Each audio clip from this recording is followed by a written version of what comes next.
நான் எதையும் மறைச்சி பேச மாட்டேன். சோழி என்ன சொல்லுதோ அதை வெளிப்படையா நான் சொல்ல போறேன்.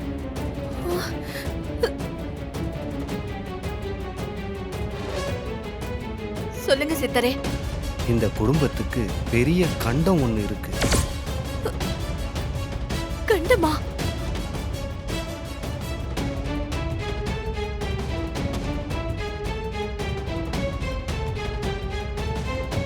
என்ன சித்தரே இப்படி சொல்றீங்க?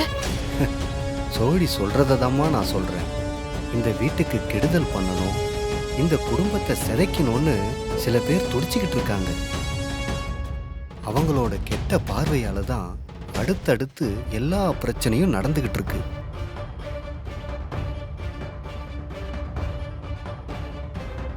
அதனால தான் உங்களுக்கு மனசுக்குள்ள இத்தனை அலக்கழிப்பும் வேதனையும் இருந்திருக்கு. ஐயோ, நீங்க ஏதோ கண்டம்னு சொல்றீங்க, கெட்ட பார்வைன்னு சொல்றீங்க. எனக்கு எதுவுமே புரியல சித்தரே. ஆமா, பொண்ணு வெளிப்படையா இருந்தா சுலபமா மருந்து போட்டு ஆத்திடலாம்.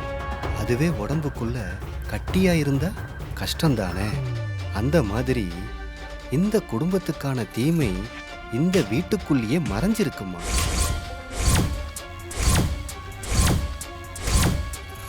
சித்தரே, எனக்கு என் குடும்பம் நிம்மதியா சந்தோஷமா இருக்கணும்.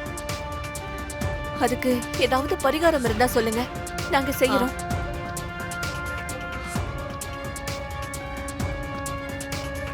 சில விஷயங்கள் மனித எத்தனத்துல சரியாகுமா. சில விஷயங்களுக்கு மனித முயற்சி மட்டும் பத்தாதுமா, கடவுளோட அனுக்கிரகமும் வேணும். புரியுதா உங்களுக்கு? புரியுது சித்தரே. நான் சொல்ற மாதிரி பண்ணுங்க. இந்த வீட்டுக்கு வாழ வந்த பொண்ணுங்கள்ல யாராவது ஒருத்தர் இந்த வீட்டு பிரச்சனையெல்லாம் சரியாகணும்னு மனசார நினைச்சுக்கிட்டு ஒரு நாள் பட்டினி இருந்து சக்தி விரதம் இருக்கணும். என்ன இப்படி சொல்றாரு?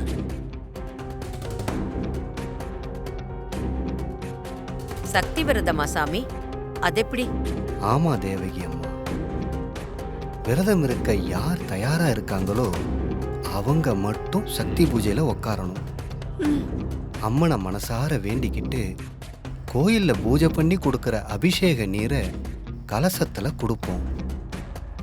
அத உங்க வீட்டு மருமக தலையில சுமந்துக்கிட்டு இந்த வீட்டுக்கு எடுத்துக்கிட்டு வரணும். ராகு காலம் ஆரம்பிக்கிறதுக்கு முன்னாடி அவங்க இந்த வீட்டுக்குள்ள வந்துடணும். சரிங்க சித்தரே. இத அவங்க மட்டும் தனியா தான் செய்யணும். அவங்களுக்கு உங்க வீட்டு ஆளுங்க யாரும் உதவக்கூடாது. ஒருவேளை அவங்களுக்கு யாராவது உதவணும்னு நினைச்சா அதனால வர்ற எல்லா விளைவுகளுக்கும் நீங்க தான் பொறுப்பு. கலசத்தை தலையில வச்சிட்டா அதுக்கப்புறம் வீட்டு பூஜை அறையில தான் கலசத்தை திரும்ப கீழே வைக்கணும். அது வரைக்கும் என்ன நடந்தாலும் கலசம் கீழே இறங்கவே கூடாது. அப்படி கலசம் கீழே இறங்கிட்டா அந்த அம்மனால கூட இந்த குடும்பத்தை காப்பாற்ற முடியாது.